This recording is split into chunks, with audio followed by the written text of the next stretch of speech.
Naniniwala si Senator Erwin Tulfo na kaya nahihirapan isulong ang panukalang batas na magbabawal sa political dynasties dahil Kongreso mismo ang nakikinabang dito. Nahihirapan na niyang isabatas ang anti-political dynasty dahil magkakamag-anak din ang mga nasa Kongreso.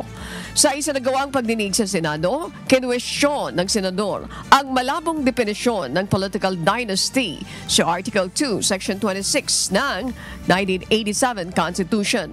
Anya, dapat ay naging malinaw sa saligang batas ang saklaw at limitasyon ng terminong ito upang hindi maabuso. Sinasabi po niya sa Constitution, depende sa Congress. Lumalabas po ngayon, ayaw po at nahihirapan po ipasa dahil may mga kokontra po rito. Yung gray area na ito, doon pumasok yung mga itong mga families, itong magkakamag-anak. Kaya po marami tayong ganito ngayon.